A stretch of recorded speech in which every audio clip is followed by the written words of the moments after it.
ও দাইমা, কিছু কি হলো? কিছুই তো বলো না। আর একটু সবুর কর মাধব। রাধার অবস্থা খুব একটা ভালো না। কি যে হবে কিছুই বুঝতে পারছি না। এমন কথা বলো না দাইমা, তুমি কিছু একটা করো। আমি আমার মতো করে চেষ্টা করছি। তুই বাইরেই থাক বাবা। কিছু হলেই আমি তোকে ডাক দিচ্ছি।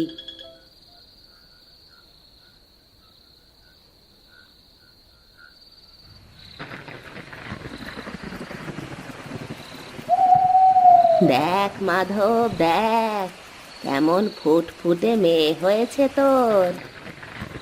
কি মেয়ে হয়েছে? রাধা কেমন আছে? অনেক চেষ্টা করলাম, কিন্তু কিছুতেই রাধাকে বাঁচাতে পারলাম না। আমাকে তুই মাফ করে দে বাবা। না, এ হতে পারে না। তুমি আমাকে ছেড়ে যেতে পারো না রাধা। তুমি আমাকে ছেড়ে যেতে পারো না। তুমি তো নেই। এই বাচ্চা দিয়ে আমি কি করব? এই বাচ্চাকে আমি কি করে লালন পালন করব রাধা? না, আমি এই বাচ্চা পালতে পারবো না। তুমি ছাড়া আমিও থাকতে পারবো না। এক্ষুনি আমি এই বাচ্চাকে নদীতে ফেলে আসবো।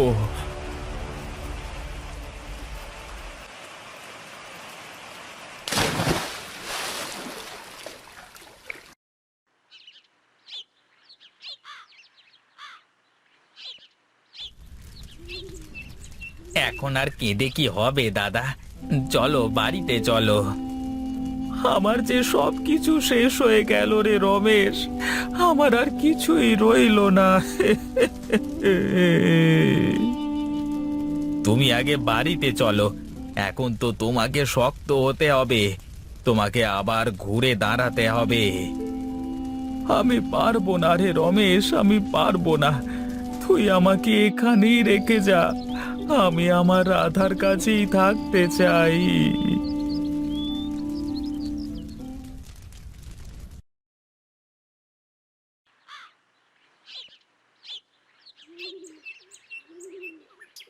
কি রে রমেশ, এই কাঠ ফাটা রোদের মধ্যে কাজ করেই যাচ্ছিস, বাড়িতে যাবি না? বাড়িতে তো যাবই দাদা, কিন্তু তার আগে কাজটা তো শেষ করতে হবে। নে নে, একটু জিরিয়ে নে তাহলে। তা না হলে যে গরম লেগে যাবে। বেশ, তাহলে তুমি ওই বড় গাছটার নিচে গিয়ে বসো, আমি আসছি।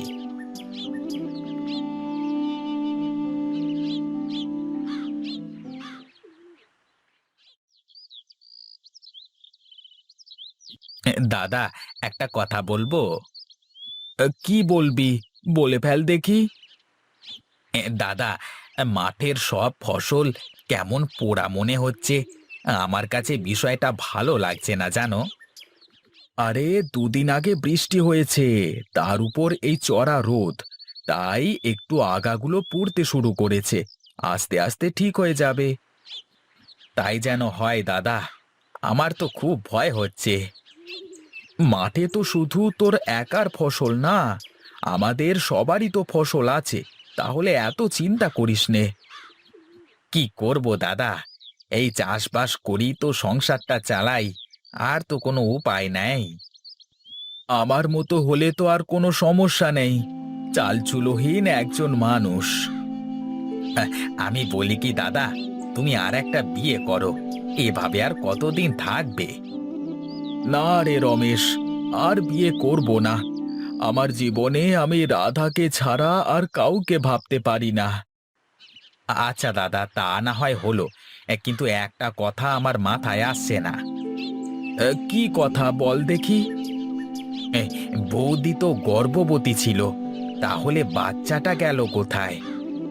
তুই আবার ওসব কথা তুললি। আমি গেলাম, তুই বসে থাক।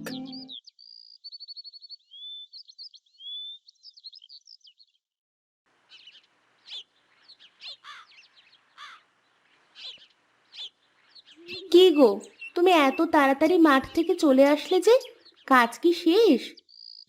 আর বলো না গিন্নি, মাঠে যা রোদ, এই রোদে টিকে থাকাটাই কষ্টকর গো। মাঠের কাজে তো এইটুকু কষ্ট হবেই গো। ও গো, একটা কথা কি শুনেছো? কোনো কথাই শুনিনি, তবে সব কথাই শুনবো। তুমি আগে দুটো খাওয়ার ব্যবস্থা করো দেখি। ঠিক আছে, তুমি তাহলে হাত মুখ ধুয়ে এসে বসো, আমি খেতে দিচ্ছি।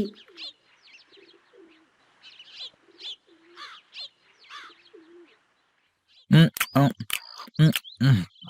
এবার বলো দেখি গিন্নি, তখন কি বলতে গেলে? উম, উম।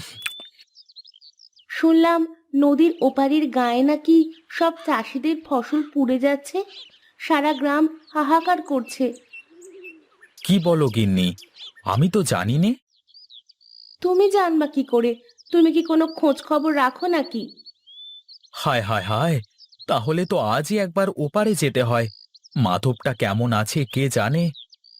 এই তো, আমি এখন বলে দিলাম বলে তোমার মাধব দাদার কথা মনে পড়লো। না না, আর দেরি করা ঠিক হবে না, এখনই আমাকে যেতে হবে।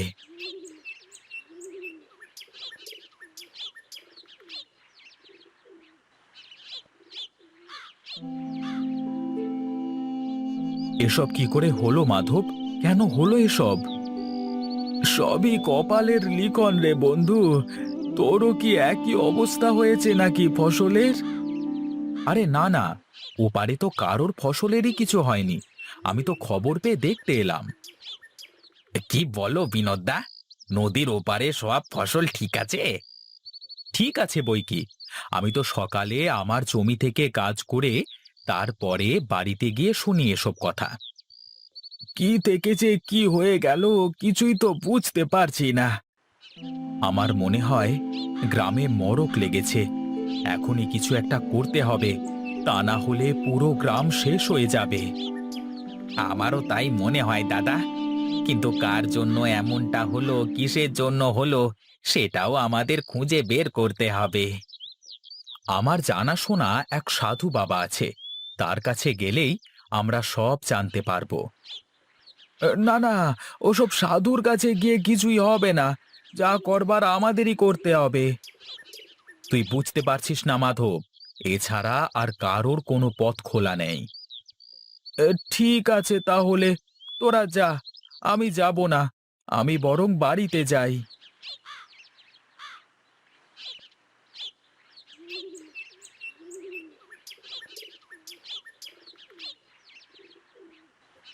আরে দাইমা, তুমি হঠাৎ এতদিন পরে কি মনে করে আসলে?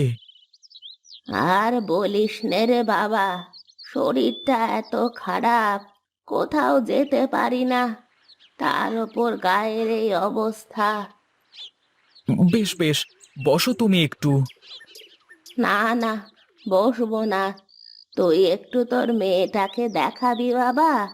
মা মরা মেয়েটা কত বড় হয়েছে সেটা দেখার জন্যই এত কষ্ট করে আসলাম আমি। কি হলো, নিয়ে আয় মেয়েটাকে। আসলে বুড়িমা, আমি তো মেয়েকে ওর নানি বাড়িতে রেখে এসেছি, তাই তুমি অন্য দিন এসো, ঠিক দেখাবো।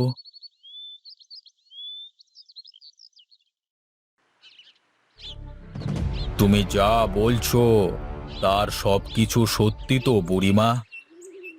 আমি মিথ্যা কেন বলতে যাব রে? গাঁয়ের মানুষের এই দুর্দিনে কি আমি কারো সাথে মজা করতে পারি বল? ঠিক আছে, তবে আজই আমরা সবাই মিলে মাধবের বাড়িতে যাব। আমার মনে হয় মাধব মেয়েটাকে মেরে ফেলেছে, যার জন্য আজ গাঁয়ের এই অবস্থা। তোমার কথা যদি সত্যি হয় বুড়িমা, তাহলে গায়ের সবাই তোমাকে অনেক উপহার দেবে, আর মাধবকে দেবে শাস্তি। এখন তাহলে আমি যাই।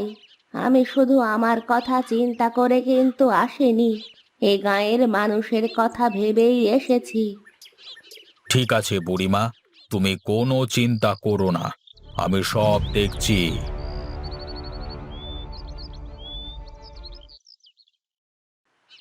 ওরে পাপী, দুষ্ট পাপী, একমাত্র ওই অধমের জন্যই আজ তোদের এই দুর্দশা। কে কে সেই পাপী বাবা? কে এমন কাজ করলো যাতে করে সারা গায়ের লোক আজকে না খেয়ে মরতে হচ্ছে? মাধব, মাধব ওর নিষ্পাপ বাচ্চা মেয়েটাকে ওই নদীর পানিতে ফেলে দিয়ে মেরে ফেলেছে। তাই তো এই গায়ের উপর অভিশাপ পড়ছে। বাবা, এই বিপদ থেকে কি উদ্ধার হওয়ার কোনো রাস্তা নেই? আছে, আছে, রাস্তা আছে। ওই পাপিষ্ঠকে আগুনে পুড়িয়ে ভস্ম করে দিতে হবে, তবে এই গ্রাম আবার আগের মতো হয়ে যাবে। কিন্তু কিন্তু তা কি করে সম্ভব? একটা মানুষকে জীবন্ত কি করে পুড়িয়ে মারবো আমরা? পাপ মোচনের জন্য এছাড়া আর কোনো পথ নেই রে বাবা। যা, এক্ষুনি যা, ওই পাপিষ্ঠকে চিরতরে দুনিয়া থেকে বিদায় দিয়ে দে।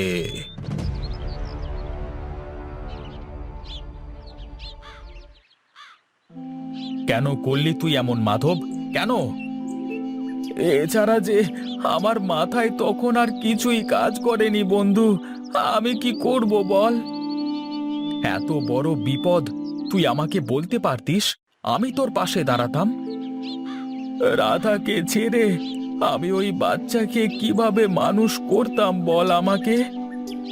ওকে মানুষ করবার জন্য তো মালতী ছিল। তুই শুধু একবার বলতিস আমাকে, আজকে তোর জন্য পুরো গায়ের মানুষের এত বড় ক্ষতি হলো। এসব যদি আমার জন্য হয়ে থাকে তাহলে এর প্রতিদানও আমি দেব। পাগলামি করিস নে মাধব, চল, আমি তোকে অনেক দূরে নিয়ে যাব। গায়ের সবকিছু আস্তে আস্তে ঠিক হয়ে যাবে। কিছুই ঠিক হবে না বিনোদ, যা তুই এখান থেকে চলে যা।